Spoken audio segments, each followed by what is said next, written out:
Presenta. A partir de este momento, todas las voces se unen en una sola señal. RCR presenta Conexión 750 con María Alejandra Trujillo.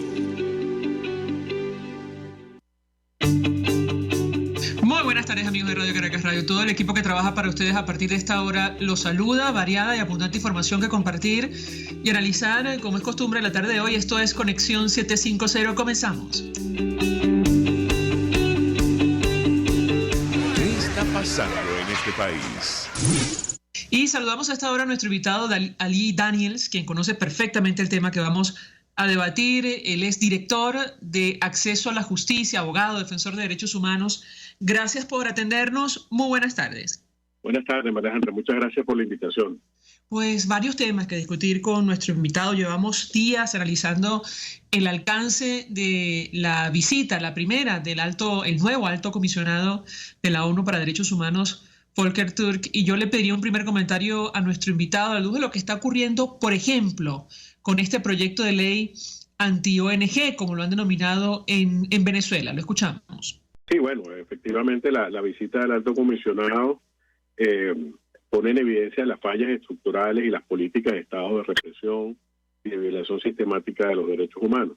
Y dentro de ese marco no es gratuito que precisamente unos días antes de la presencia aquí en Venezuela del alto comisionado se presentara este proyecto que prácticamente ilegaliza las organizaciones, porque establece tal cúmulo de requisitos de imposible cumplimiento que hace que las organizaciones estemos, aunque no queramos, aunque hagamos todos los esfuerzos posibles, en incumplimiento. Y con ello se permite entonces ilegalizarlo. En este sentido, además, debo agregar que el proyecto de ley es tan intrusivo que obligaría a las organizaciones a aceptar miembros impuestos por el Estado. Nada más y nada menos que eso, ¿no? Imagínese usted que Provea, por ejemplo, se le obligue a aceptar como miembro de Provea a un miembro de un organismo policial o de seguridad del Estado. Y en ese sentido, pues, o a un periodista que se le obligue, a un grupo de periodistas, a una asociación de periodistas, que se le obliga a acoger en su seno como miembro a un periodista de BTV, ¿no? Entonces, en este sentido, se estatiza las organizaciones en este proyecto y la intromisión es de tal naturaleza que incluso para actuar en un estado diferente a donde la organización se constituye, debe pedir permiso. Es decir, si una organización reparte medicinas, por ejemplo, en Caracas, y ahí no está constituida, pero quiere llevar medicinas a Delta Macuro, tiene que pedir un permiso previo para hacerlo. Con ello se pone en riesgo la vida de esas personas, porque mientras se llega a esa autorización, puede haber vidas en riesgo. Entonces, como ven, no se trata de unos cambios formales, sino de lo que se trata es de estatizar las organizaciones, de intervenirlas, controlarlas y de anular el derecho de asociación en Venezuela. Nos llamó la atención el pronunciamiento de la Misión Internacional Independiente de Determinación de los Hechos para Venezuela. Ellos aseguran que este proyecto de ley o esta ley aprobada en primera discusión es un posible punto de no retorno en el cierre del espacio cívico, el alcance que esto tiene y cómo lo interpreta usted. Lo escuchamos. Sí, el tema es que esto no es gratuito, es decir, esto tiene un significado, así como se ha desbandado a la oposición y se le ha neutralizado prácticamente. ¿Cuáles son las otras voces que tienen una opinión independiente en este país? Bueno, las ONGs. Y no porque queramos, no porque seamos oposición o pretendamos ser lo que no lo pretendemos. Nosotros no tenemos ninguna agenda político-partidista ni tenemos ninguna pretensión de poder. Nuestra pretensión es de que haya políticas públicas de respeto a los derechos humanos y de creación de tejido social para el bien común. Entonces, en este sentido, las ONGs, por ejemplo, cuando cumplen temas humanitarios, para no hablar de temas vinculados a denuncias de crímenes de lesa humanidad o de violación de derechos humanos, sino temas que alguien podría considerar que no son políticos, como el de la ayuda humanitaria. Ahí tenemos el caso de la tan admirada Susana Rafal. Cuando Susana Rafal, en los proyectos que tiene para combatir la desnutrición en el país, publica cifras y dice que en Venezuela hay un importante número de niños menores de 3 años con desnutrición aguda, a eso esa información al gobierno le molesta. Y por eso quiere acallarla. Porque como ellos no dan ninguna información sobre desnutrición en Venezuela y creen que con eso ya la desnutrición no existe, el hecho de que haya organizaciones dando información al respecto se convierte entonces en un objetivo a ser acallado. Y eso es lo que están combatiendo. La voz disidente, la voz independiente, y en ese sentido nosotros exigimos que este proyecto no sea aprobado, porque, y eso también quisiera aclararlo, está más allá de la reforma. Cada artículo de ese proyecto está viciado de nulidad en la medida en que establece todo un proyecto totalitario de control de las organizaciones. No es salvable con el cambio de 2 o 3 artículos. No debe ser aprobado en toda su extensión, porque la represión está desde el primero al último artículo. Bueno, de hecho, uno de los aspectos del proyecto, según la misión de determinación de los hechos para Venezuela, que más preocupa son las atribuciones que le confiere el Ejecutivo Nacional, especialmente la facultad de implementar mecanismos de control y cito, que permitan supervisar y sancionar las desviaciones, esto está entre comillas, de los sujetos que comprometan la soberanía nacional. Esto expone, dice la misión, a las organizaciones a una vigilancia permanente, incluso a través de un posible control policial o de inteligencia. ¿Qué opina usted sobre este punto en específico? Lo escuchamos. Es así, y además hay un artículo que es todavía más delicado, porque dice que las organizaciones están obligadas a dar toda la información que se le exija de manera clara y completa. Entonces, imaginemos, por ejemplo, organizaciones como PROEA, que reciben denuncias de violaciones de derechos humanos y crímenes de lesa humanidad, y se le pida que entregue el nombre de las personas que lo denuncian. O, en un ámbito todavía mucho más amplio, en las organizaciones que prestan servicios de salud, medicinas o dan tratamientos médicos, y que se les pida cuáles son los nombres de los beneficiarios, violando de esta manera la privacidad de los historiales médicos que el mismo ordenamiento jurídico garantiza a los beneficiarios de actividades de salud. Entonces, como ve, esto no es un tema solo de las organizaciones, sino que los afectados al final, los verdaderos afectados, los reales afectados, son los millones de venezolanos que están padeciendo esta emergencia humanitaria y que quieren tapar bajo la figura de la Venezuela Premium o del triste eslogan que es el que Venezuela se arregla. ¿Qué dijo el alto comisionado cuando ustedes denunciaron esta situación, doctor Daniels? Sí, en la reunión se hablaron todos los temas y agradezco mucho la pregunta, porque si una de las estrategias del gobierno era hacer que nosotros nos acaparásemos al alto comisionado hablando de este tema, porque estamos pendientes de nosotros mismos, pues no lo lograron. No lo lograron porque no fue ni de lejos el tema principal. Se hablaron de los problemas de violación de derechos humanos y de emergencia humanitaria. Esos fueron los temas más importantes tocados con el alto comisionado de manera extensiva y efectivamente sí hubo alguna alusión al tema del proyecto de ley, pero no fue ni el más importante ni el que acaparó la atención. Entonces, en ese sentido, que se sepa que si el proyecto era para amedrentarnos y autocensurarnos, no lo lograron. Ahora, ¿qué sensación o qué balance puede hacer usted después de esta visita? A pesar de las denuncias, incluso la exhortación para que terminara la tortura en Venezuela, la reacción del régimen venezolano fue el silencio absoluto, más allá de la renovación por 2 años de la misión del alto comisionado de nuestro país, no escuchamos ni vimos mayor cosa. ¿Qué puede decirnos? Lo escuchamos. Sí, bueno, efectivamente, el hacer un balance es algo complejo, pero efectivamente, en general, consideramos que el balance es positivo, en primer lugar, porque el día viernes de su visita aquí, que era el segundo día, se liberó una persona que había sido arbitrariamente detenida, y ya por el solo hecho de que esa persona haya obtenido su libertad, que una víctima haya dejado de serlo, ya para mí hizo que la visita valiese la pena. Por otro lado, hay otro elemento positivo que es la suspensión de la huelga de hambre que el preso político, el teniente coronel Marín Chaparro, estaba haciendo y que suspendió, y cuando lo hizo aludió expresamente a la intervención que al respecto hiciera de que los oficiales de la oficina del alto comisionado.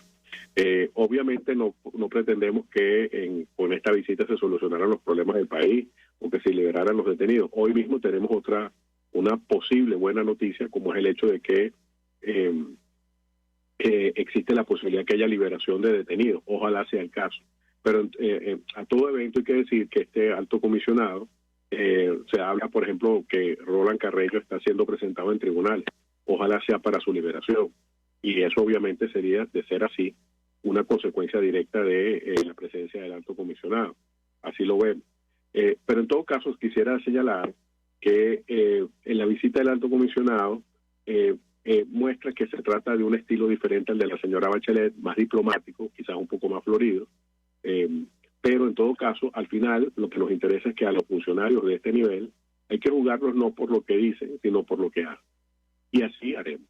Entonces, en este sentido, le estamos dando, obviamente, el beneficio de la duda y serán sus propios hechos los que nos permitirán evaluar. Pero hasta ahora, la valoración es favorable, esperamos que siga así. Se le han dicho cuáles son los errores que ha cometido la oficina del alto comisionado, cuáles son sus fallas y defectos. Se les ha pedido que los corrija y esperemos que sea el caso.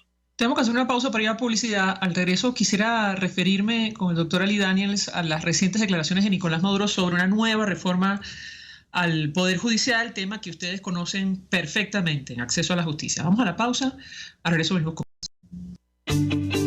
Usted está viendo Conexión 750 con María Alejandra Trujillo. Solo por RCR 750, porque lo bueno une. Puedes seguirnos en nuestras redes sociales. En Twitter, @RCR750. La radio que se ve. Mensaje del ingeniero José Peraza, tesorero del FONPRES CIB. Estimado colega ingeniero arquitecto y profesional afín, el Colegio de Ingenieros de Venezuela y el Fondo de Previsión Social, preocupado por la salud de tu familia, ha diseñado un sistema de salud integral que coloca a tu disposición y que contiene asistencia primaria de salud, ambulancia, hospitalización, cirugía, oftalmología, dermatología, fisioterapia, psicología, odontología, farmacia y funerario. Para mayor información, visítanos a nuestros portales cib.net.be, fonprescib.net.be, Colegio de Ingenieros de Venezuela, construyendo futuro. Pretty Woman. La gran estilista Teresa está al frente de su salón de belleza Tarina, con su maravilloso equipo de profesionales peluqueras y manicuristas. En el salón de belleza Tarina siempre vas a lograr el look de la mujer bonita. Está en la planta alta del Centro Comercial Galerías Prados del Este. Ven para que te consientan. Pide tu cita por el 0414-222-6577. Salón de belleza Tarina. Atención como tú lo mereces, con todo cariño. Pretty Woman. Una ventana para las propuestas y denuncias de las comunidades populares de Venezuela. Evelyn Martínez y la Red de Ciudadanos llegan debatiendo problemas y promoviendo soluciones. Es el Radar de los Barrios. Por la autonomía de los movimientos sociales que no pueden ser complementos de partidos o gobiernos. El Radar de los Barrios. De lunes a viernes, a partir de las 10 de la mañana. Por RCR 750 AM.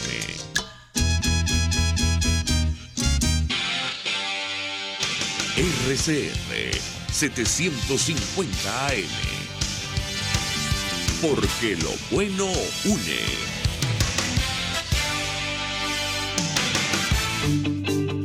El poder de la comunicación en tus manos. Conexión 750 con María Alejandra Trujillo. Solo por RCR 750. La radio que se ve. Continuamos, amigos, en Conexión 750, hablando acerca de la situación de derechos humanos en nuestro país, luego de la visita del alto comisionado de esta instancia para Naciones Unidas, Volker Türk, la primera a Venezuela, luego que asumiera su mandato. Nos acompaña el doctor Ali Daniels. Yo le dejaba una inquietud a nuestro invitado. ¿Cómo interpreta usted esta declaración de Nicolás Maduro, reconociendo supuestamente las grandes falencias del Poder Judicial en nuestro país? Doctor, lo escuchamos. Bueno, realmente para mí eso no fue lo más delicado. O sea, efectivamente dijo que había que hacer una revolución judicial, pero el tema es que a él no le toca decir eso. O sea, a él no le toca estar ordenando al Poder Judicial que profundice o que haga una revolución judicial, empezando porque él no es superior, de acuerdo con la Constitución, del Poder Judicial, ni está para darle órdenes, cosa que fue lo que ocurrió ayer, ¿no? De hecho, hubo un momento bastante difícil de calificar, donde se dirige a la presidenta del tribunal y la conmina a que tome medidas al respecto. Entonces, realmente es algo que en otro país sería increíble, que sería intolerable.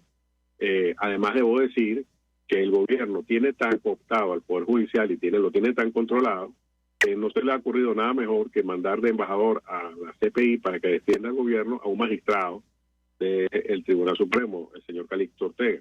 Y justamente a la presidenta actual también tuvo ese papel anteriormente como embajadora del gobierno venezolano ante la CPI, y ahora está aquí como magistrada para juzgar casos que posiblemente haya podido defender a favor del gobierno ante la CPI. ¿Qué clase de justicia independiente e imparcial se puede esperar de eso? Además, en la apertura del día de ayer no se dio ninguna información sobre el estado actual del Poder Judicial. Se dieron cifras que no dicen absolutamente nada, como que, por ejemplo, se dictaron más de 400.000 sentencias a nivel nacional, como que si eso fuera algo que diera información si hay justicia o no en Venezuela. Porque además esas 400.000 sentencias mezclan sentencias interlocutorias, es decir, de mero trámite como admisiones de sentencias, de pruebas y de ese tipo, con sentencias finales. Y quisiera también agregar que se agregó como algo positivo que el Tribunal Supremo dictó más de 3.900 sentencias.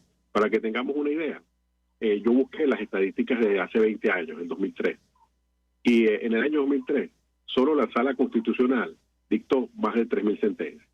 Entonces, ahí uno se da cuenta que en realidad lo que ha habido es que hay menos sentencias en el conjunto del Tribunal Supremo, no porque sea más eficiente, sino porque la gente ya no acude al Tribunal Supremo porque no quiere perder su tiempo. Y esa es la triste realidad de no tener un tribunal imparcial e independiente, porque hace que la gente pierda fe en la justicia y no quiera perder ni invertir dinero en un juicio que sabe que al final siempre va a beneficiar al Estado.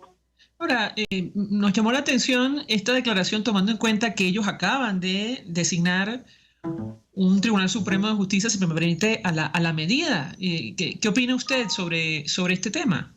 Así es, ¿no? Y además hay que agregar que el año antepasado se creó una comisión de justamente que llamaron de revolución judicial, que supuestamente iba a acabar, recordemos, conformada por la primera dama, una magistrada y por el diputado Cabello, que supuestamente iba a acabar con el retardo procesal. Y ahí tenemos el retardo procesal, ahí tenemos personas que siguen muriendo en calabozos policiales porque no se hace nada sobre sus casos. Hay un compañero de la Vega que acaba de fallecer en unas condiciones realmente que atentan contra la dignidad humana, y que murió, entre otras cosas, por tener tuberculosis. Debo recordar que la tuberculosis es una enfermedad de hambre, es una enfermedad que se origina del hambre y la desnutrición, y estaba en un calabozo policial. Entonces, en este sentido, el que ahora se diga que este tribunal ahora sí va a ser la revolución judicial, después que tienen 20 y tantos años en el poder, realmente es algo que sorprende, pero al mismo tiempo te deja un terrible sabor en la medida en que sabes que eso son palabras vacías, que no tienen ningún contenido, y que al final en Venezuela no hay ninguna justicia y que no podemos esperar nada de un poder judicial que solo está pendiente de las órdenes que le dan desde el Poder Ejecutivo. Sobre este tema quería preguntarle porque, y así lo destacamos en el corte anterior, nos llamó la atención que el alto comisionado de la ONU para Derechos Humanos, Volker Turk, destacara en su declaración, o mejor dicho, exhortara a poner fin a la tortura en Venezuela, uno de los delitos que figura en el informe, o la investigación, mejor dicho, por presuntos delitos o crímenes atroces en nuestro país. ¿Cómo lo interpreta usted? Y por otra parte, saber si el tema de la Corte Penal Internacional forma parte de la agenda, la discusión con este funcionario. Lo escuchamos. Sí, lo que ha dicho el alto comisionado, aunque la gente crea que es una cosa vacía, que no tiene mayor importancia, precisamente porque el gobierno no da respuesta, tiene una enorme importancia. ¿Por qué? Porque está diciendo, uno, que hay tortura, porque si no se pide que se termine algo que no exista. Y adicionalmente dijo algo que también es muy importante, es que en Venezuela hace falta una reforma judicial. Y el tema es que ante la Corte Penal Internacional el gobierno dijo que ya lo hizo, y que en Venezuela además tanto funciona el Poder Judicial que debe suspenderse la investigación ante la CPI. Entonces, eso, recordemos que en el mes de noviembre el fiscal Khan dijo que no estaba de acuerdo y que debía continuar la investigación, Y ahora, 4 meses después, el alto comisionado dice, no, sí, es así. En Venezuela no hay un poder judicial de acuerdo con los estándares internacionales y debe haber una reforma y además hay tortura. Entonces, de estas afirmaciones que parecen informaciones bastante generales, en realidad pueden sacarse conclusiones que pueden servir de sustento a la posición del fiscal Cara ante la Corte Penal Internacional para que prosiga la investigación, visto que en Venezuela no hay ninguna iniciativa, no hay ninguna voluntad para jugar a los responsables. Y el caso del general Rodríguez Torres lo confirma. Aunque seas enemigo del gobierno, tienes garantizado, si cometiste crímenes de lesa humanidad, que no te vamos a... Sobre el tema de la Corte Penal, quiero aprovechar el contacto para preguntarle, porque leíamos recientemente un análisis de Mariano de Alba, asesor senior de Crisis Group. Él decía, entre otras cosas, que la sección para participación de víctimas y reparaciones de la Corte ya había transmitido a la Sala de Cuestiones Preliminares los primeros 16 formularios de consulta a las víctimas sobre la continuación de la investigación por crímenes de lesa humanidad en nuestro país, y él destacaba el nivel de desconocimiento, y esto lo colocó entre comillas, y comprensión del mandato y los procesos de la Corte son bajos entre los grupos de víctimas. ¿Qué opina usted sobre este punto en específico? Y si es posible hacer algo antes de las organizaciones no gubernamentales de nuestro país, antes que venza el lapso para que los venezolanos o las víctimas en Venezuela puedan hacerse parte. Lo escuchamos. Sí, hay que señalar, eso es una información que es pública, que está en la página web de la Corte. Eso hay que aclarar varias cosas sobre esa información. En primer lugar, que se trata de un corte hecho al mes de diciembre, y el mismo informe señala que está clara que el hecho de las vacaciones navideñas generó que fueran tan pocos informes, fueran tan pocos testimonios de víctimas, ¿no? Y por otro lado, efectivamente, para esa fecha todavía no había habido un esfuerzo por parte de las organizaciones que se estaban formando sobre la materia para transmitir ese conocimiento a las víctimas. Ya yo tengo conocimiento de que esto se está subsanando, de que hay organizaciones que están trabajando con las víctimas y dándoles información sobre cómo tienen que llenar estos formularios, justamente para evitar que tengan expectativas que no correspondan a la realidad. Por ejemplo, esos formularios no son para que los casos lleguen a la Corte y se juzguen sus casos de las víctimas que participen en ellos, no. Esos formularios son para que las víctimas le digan a la Corte cuál es su posición sobre el argumento del fiscal de que en Venezuela no hay justicia y que hay que continuar la investigación por parte de la Fiscalía de la Corte Penal Internacional. Entonces, eso es el objeto y eso hay que explicarlo así para que las víctimas estén claras. Sin embargo, puede haber que justamente por la sed de justicia que tienen tanto y que luego de tantos años de impunidad, que se despierten expectativas que no tienen nada que ver con este ámbito. Pero ya el solo hecho de que una víctima pueda exponer su parecer y decir yo soy víctima porque me pasó esto y aquello, y explicar por qué ella considera que sí debe continuarse la investigación, como por ejemplo porque esos casos nunca han llegado a juicio, porque no ha habido condenas, porque no ha habido investigación, porque en la Fiscalía no lo atienden, o peor aún, porque en la Fiscalía la vuelven a revictimizar.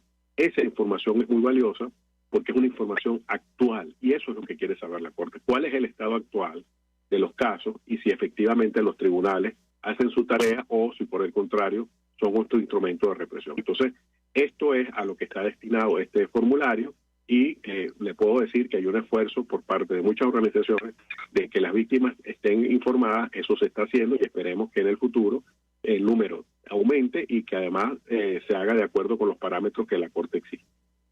¿Qué expectativa tiene usted en lo personal con relación a esta investigación, doctor Daniels? Lo hemos conversado en otras oportunidades.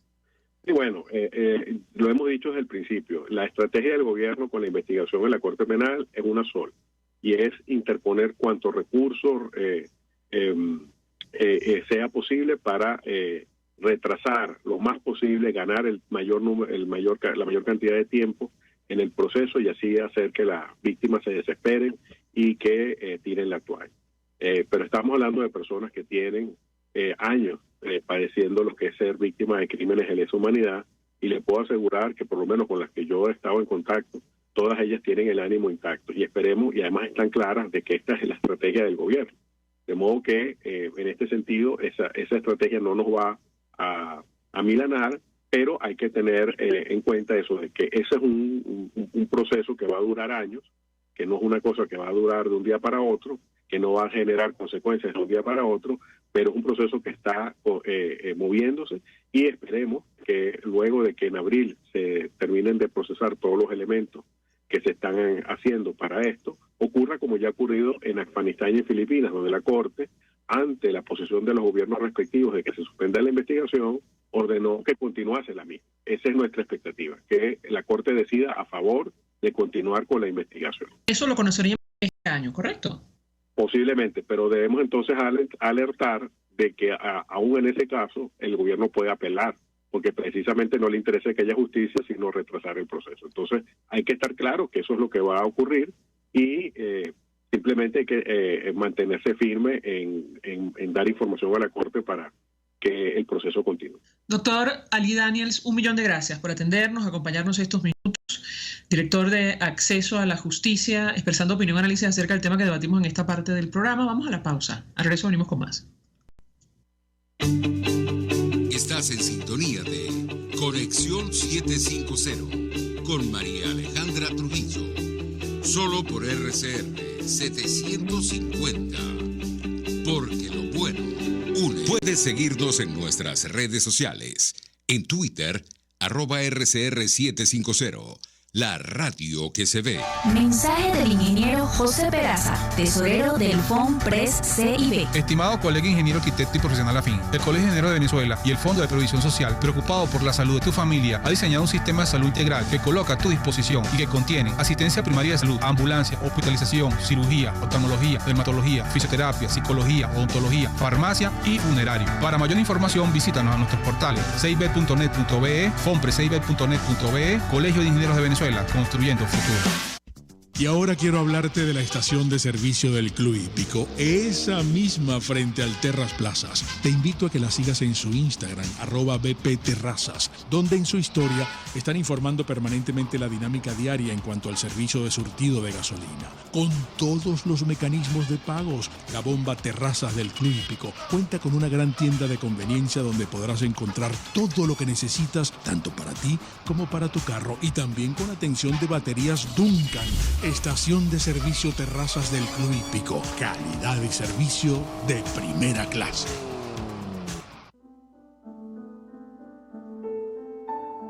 La Academia de Ciencias Físicas, Matemáticas y Naturales presenta El progreso tiene su ciencia. Hoy presentamos Vladimir Cubes y la fiebre del burro. La encefalitis equina o fiebre del burro es una enfermedad que sufren fundamentalmente los caballos y los burros, aunque ocasionalmente es transmitida al ser humano y puede ser mortal. En 1932 vino a Venezuela un veterinario y virólogo oriundo de la entonces Checoslovaquia, llamado Vladimir Cubes. Había sido contratado por el gobierno del general Juan Vicente Gómez para hacer una evaluación del estado del ganado en nuestro país. Hasta entonces, a los animales se les aplicaban vacunas para encefalitis que generalmente fallaban en prevenir la enfermedad. Vladimir Cubes identificó al agente causante de esta fiebre del burro como un virus de encefalitis equina diferente a los conocidos hasta el momento. La descripción de este virus, publicada en 1938 por Cubes en la revista norteamericana Science, es todavía hoy en día el artículo más citado de la ciencia veterinaria venezolana. Gracias a sus hallazgos, posteriormente se desarrolló una vacuna para la fiebre del burro, específica para Venezuela.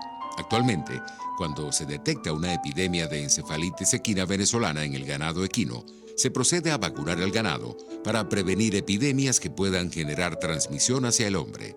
Así pues, vacunando al ganado, se logra prevenir la fiebre del burro en humanos. Hasta donde tenemos noticias, Cubes vivió en Venezuela hasta los años 50 y luego emigró hacia destinos desconocidos. No obstante, su tránsito por nuestro país dejó una huella en la ciencia veterinaria venezolana. El progreso tiene su ciencia.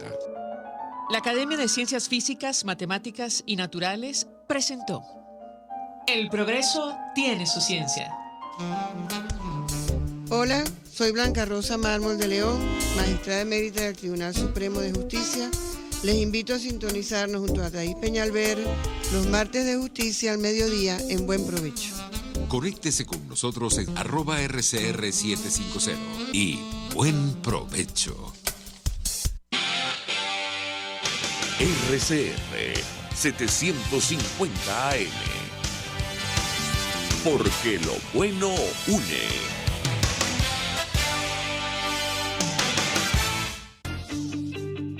María Alejandra Trujillo te acompaña en Conexión 750. Solo en RCR 750. La radio que se ve. Claro y raspado.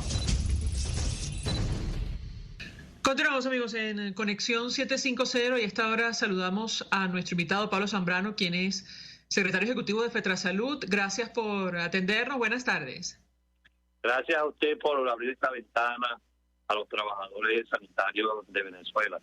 Pues mucho interés de conocer los detalles que pueda compartir con nosotros acerca del tema que nos ocupa, que tiene que ver con esta tercera visita de la OIT a nuestro país en el marco del diálogo social. Esto en el marco de, otra vez, masivas protestas por distintas razones, incluyendo los bajos salarios de nuestro país. ¿Qué puede decirnos? Lo escuchamos. Bueno, lo primero que debo señalar, porque a manera de información, es que dentro de lo que significa este diálogo social, pues, o diálogo tripartito, en este momento no se va a determinar cuánto es un aumento de salario, porque ya ha creado la expectativa como que en esta reunión se va a determinar esto. Esta es una reunión donde precisamente se van a crear las bases y las mesas correspondientes, y una es pues, una mesa donde se va a estudiar la metodología para que el salario no siga aumentando de la forma que hemos venido viendo en Venezuela desde ya hace unos cuantos años, que se aumentan el ingreso de los trabajadores, sea por bonos o sea por salario, y simplemente se lo come la devaluación y la inflación. Entonces, necesariamente, eso debe quedar muy claro en los trabajadores, porque se ha creado una gran expectativa. ¿Cómo logro precisamente el establecimiento de la mesa y el diálogo? Eso lo consideraríamos positivo, pero asimismo hay un hecho concreto de que estas mesas que tienen que ver con el cumplimiento de los distintos convenios existentes, que son el 87, el 144 y el 26, que sería salario mínimo, digamos, libertad sindical y diálogo social. Esto viene también de lo que fue llamado el juicio de investigación, que le dicen comisión de encuestas, y que precisamente será estudiado nuevamente en el Consejo de Administración de la Organización Internacional del Trabajo en el mes de marzo, para ver cuáles son las resultas, porque precisamente ya estas mesas tenían que haber sido establecidas, digamos, en el transcurso del año, desde que llegó por primera vez la OIT a Venezuela, que fue en el mes de abril del año pasado. O sea que ya estamos cercanos a que cumpla un año, y uno de los que ha incumplido, digamos, estos acuerdos es precisamente la patronato. Pero usted dice que no se crea expectativas con relación al ajuste de salario. Sin embargo, ¿sabe usted? Ha trascendido un número. La coalición sindical denunció que los distintos factores sentados en esa mesa estaban discutiendo elevar el salario mínimo a $50. ¿Qué información maneja usted? Lo escuchamos. Bueno, la que le estoy diciendo, en esta mesa no se va a establecer un monto para esta mesa técnica. Creo que por allá aclaró Fede Cámara en la voz del presidente de que ellos no habían hecho ninguna propuesta, digamos, que fuera de salario mínimo $50. Y el gobierno oficialmente no ha señalado en este caso nada que tenga que ver con ese monto. Sin embargo, igualmente, así como lo rechaza cualquier movimiento en Venezuela, este monto sería rechazado por el movimiento sindical organizado de alguna forma, porque no es lo que buscamos trabajar en la meta, en todo caso, que tiene en este caso el mundo sindical y los trabajadores, que hayan acuerdos que permitan ir estableciendo la recuperación del salario real, que es clarito, pues, porque eso no es que lo inventamos nosotros. La Constitución, en el artículo 91, señala claramente que el salario tiene que ser digno y suficiente. Ahora, tengo que preguntarle, bueno, sobre esto hablábamos con Ana Rosario Contreras y, entre otras cosas, habría que tomar en cuenta que si se ajusta a, digamos, a estos valores, sería en bolívares y probablemente sin tomar en cuenta la inflación y la devaluación constante de la moneda, ¿correcto? Sí, uno de los grandes problemas que venimos teniendo en el país es que no está anclado el aumento, que es pagadero en bolívares. Ellos dijeron primero que al petro, esa promesa no se cumplió. Sabemos que tenemos digamos, un país totalmente dolarizado de facto. Tú cuando vas a cualquier sitio en Venezuela a comprar, sea panadería, supermercado, o bodegón, lo que tú quieras, consigues los precios marcados en dólares. Si te quieres hasta comer un perro caliente, está marcado en dólares. Y precisamente a nosotros no nos conviene, y es muy claro que el bolívar, bajo una devaluación diaria, una inflación diaria, nunca será lo que de alguna manera le convenga a la clase trabajadora. Entonces, ¿cuál es una de las grandes solicitudes? Y por eso es que es necesario de que se establezca de alguna forma el diálogo tripartito, sincero, y que de alguna forma la OIT, que es una de las solicitudes, de un funcionario permanente en Venezuela para que así el gobierno cumpla con los convenios correspondientes. Dentro de los convenios de la Organización Internacional del Trabajo, cuando se fija el salario mínimo, no está de que se lo coma ni la devaluación ni la inflación, sino que necesariamente el gobierno realice políticas económicas viables para que de alguna forma los trabajadores que prestan servicios, que son los que producen en cualquier empresa del mundo, o el trabajador público, cuando preste ese servicio, reciba un salario justo, suficiente, que le permita vivir con dignidad, y precisamente eso no está pasando en este momento en Venezuela. Bueno, la Confederación de Trabajadores de Venezuela decía recientemente que el régimen venezolano incumple con más del 90% de las recomendaciones de la OIT. ¿Cómo lo ve usted? Lo escuchamos. Sí, de la misma forma, porque recuerde que yo soy centralista y a pesar de que el comunicado considero que debió haber salido antes,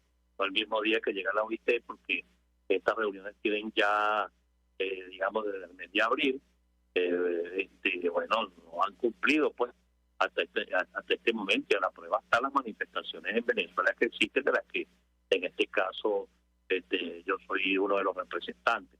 Entonces, lo que nosotros de alguna forma, lo que puede significar el diálogo, que lo venimos practicando, porque nosotros hemos ido a todas las instancias, la dirigencia sindical de base, nosotros hemos hablado con la Defensoría del Pueblo, hemos hablado con la vicepresidencia, con la ONAPRE, con los ministerios, o sea, con todas las instancias correspondientes, y hemos ido a señalar y hemos consignado los documentos necesarios que de alguna manera señalan con mucha claridad todas las exigencias de los trabajadores, pero también eso lo hemos hecho público a distintas organizaciones existentes.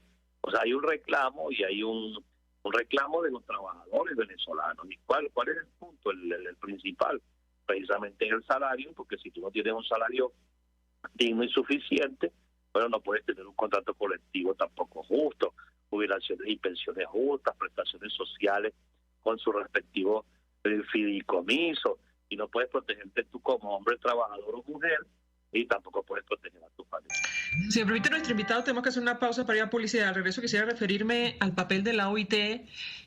¿Ha hecho algo, en su opinión, para, digamos, obligar al régimen venezolano a cumplir con sus obligaciones? Razón por la cual, por cierto, me refiero al incumplimiento, se creó la comisión de encuesta para nuestro país. Al regreso le doy la palabra para contestar. Ya venimos.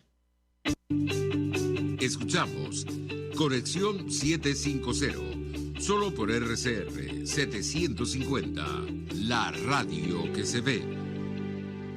Puedes seguirnos en nuestras redes sociales, en Twitter, @RCR750, la radio que se ve.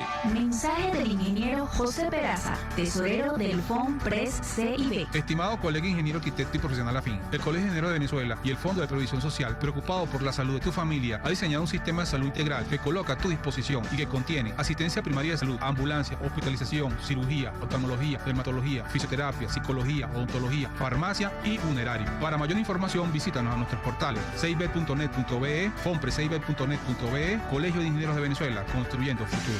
En Global Therap seguimos comprometidos con tu rehabilitación física, te ayudamos a recuperarte de tu posoperatorio y en el alivio del dolor. Búscanos en el Centro Comercial Multiplaza Paraíso Nivel Empresarial 2 a través de Twitter e Instagram o llámanos al 0412-256-1104. Y no olvides lavarte las manos con agua y jabón y cumplir con el distanciamiento social. Global Therap y despídete del dolor. RCR 750 AM. Porque lo bueno une.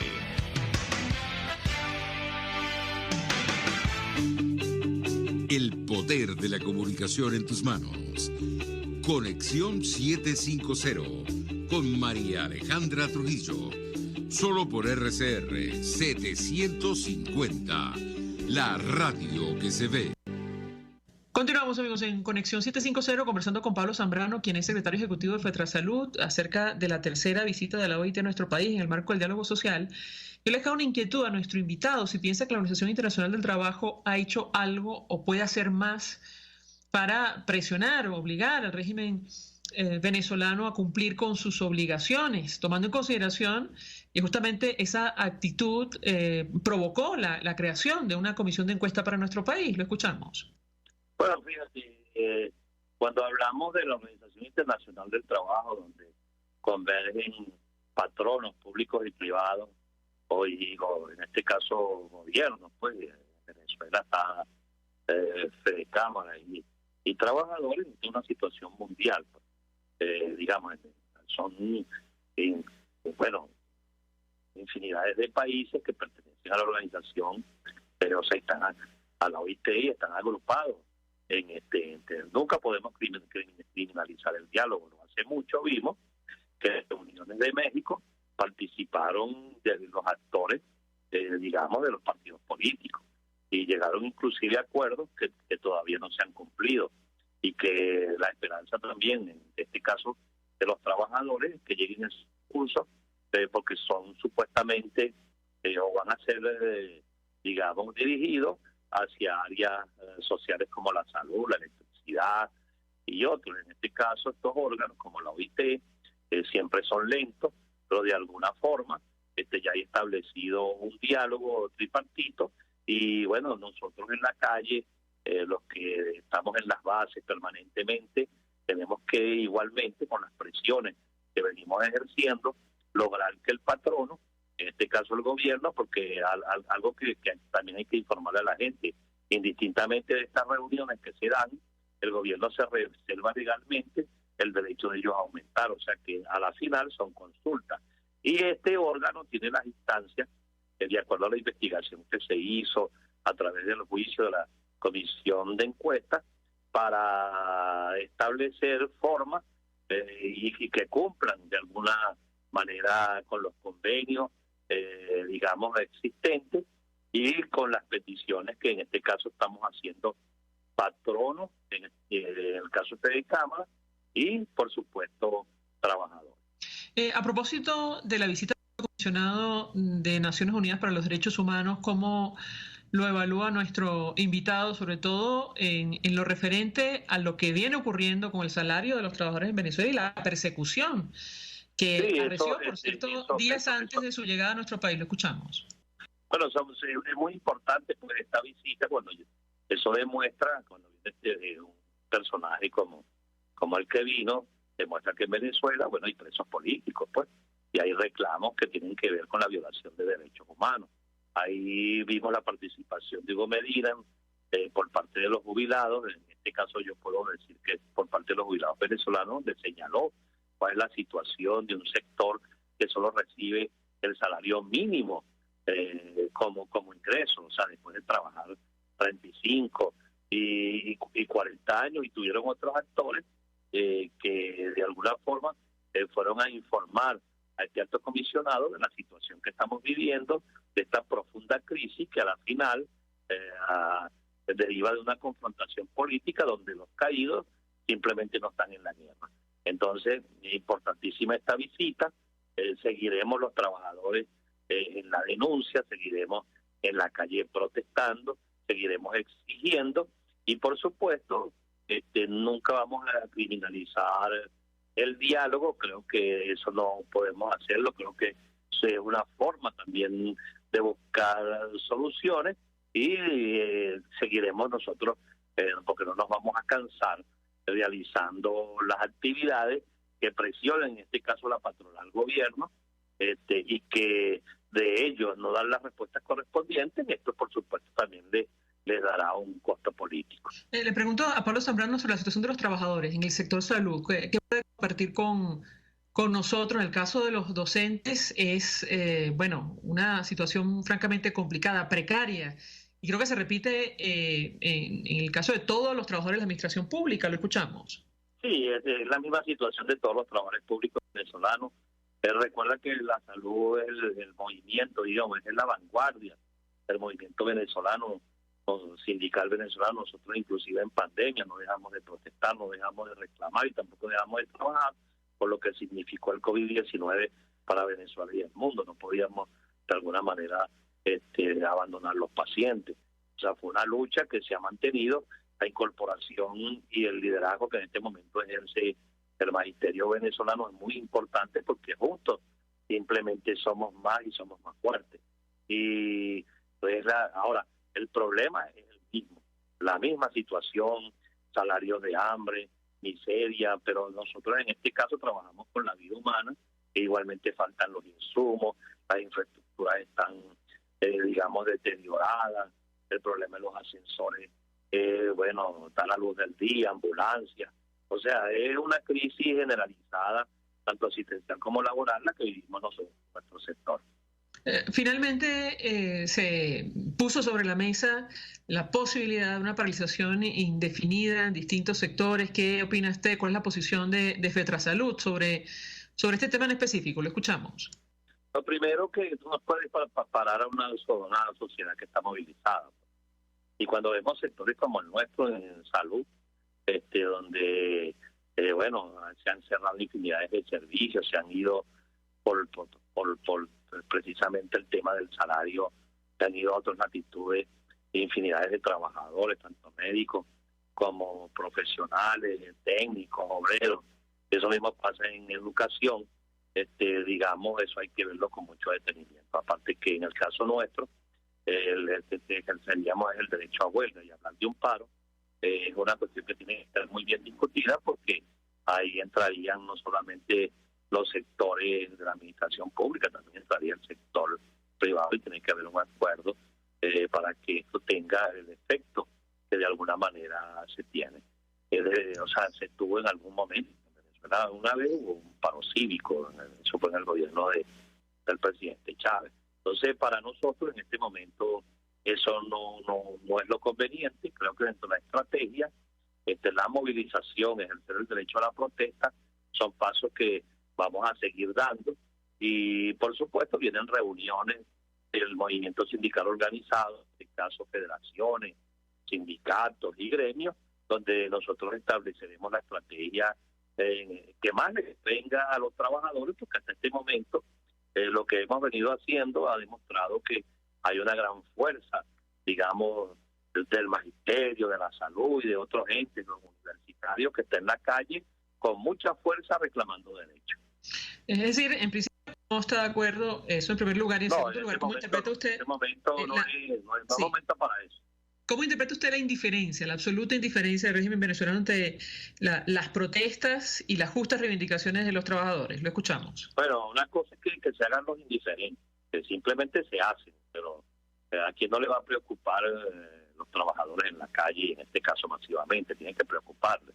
Y nosotros seguimos llamando a la búsqueda de soluciones. O sea, preocupados yo sé que están, y esa preocupación debe convertirse en respuesta. Esa es la exigencia que nosotros hacemos, estamos dispuestos a ir a cualquier instancia siempre a buscar soluciones, y mientras tanto, mientras no se ejerzan esas soluciones por quien debe de alguna manera darle respuestas a los trabajadores, el movimiento sindical seguirá protestando, seguirá reclamando, indistintamente de la persecución, indistintamente del amedrentamiento. La gente en este momento cambió. Hay un pueblo que exige, y el gobierno simplemente tiene que dar las respuestas correspondientes. Pero cuando usted dice preocupados, sí que están, ¿por qué? ¿A qué se refiere? Bueno, porque un gobierno no puede estar tranquilo con tanta gente en la calle. Cuando tú ves las manifestaciones, en este caso, que se están realizando en los estados, que han sido más fuertes inclusive que en la propia capital, tiene que haber de alguna manera preocupación. Ahora, que se hagan los indiferentes es otra cosa. Que traten de hacer ver de que preocupa, eso es totalmente, digamos algo que sabemos que no es así. Ahora bien, lo que tienen que buscar es soluciones. Nosotros lo que exigimos es eso. La calle en este momento a nivel nacional está tomada por la fuerza laboral, exigiendo derechos justos, pues salario, contratación colectiva, el tema de la persecución y el amedrentamiento por los cuerpos de seguridad del Estado. Todo esto en este momento es un reclamo que está latente, y que los compañeros que de alguna forma están presentes en estas conversaciones que se están dando en Margarita con la mediación de la Organización Internacional del Trabajo, pero también las están realizando. ¿Qué es lo que de alguna manera tenemos que seguir realizando los trabajadores? Bueno, tenemos que seguir en la calle, y eso es parte de las estrategias que se van a fijar en las próximas reuniones que tenemos que realizar, en este caso el movimiento sindical organizado.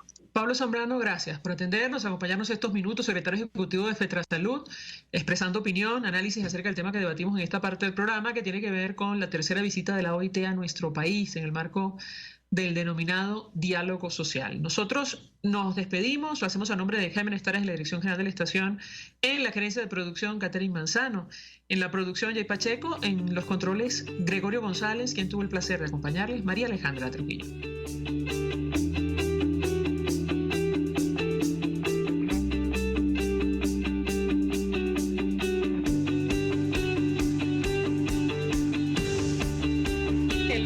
Previsión Social del Colegio de Ingenieros de Venezuela presentó. RCR presentó Conexión 750 con María Alejandra Trujillo. Solo por RCR 750, la radio que se ve. RCR 750 AM. Porque lo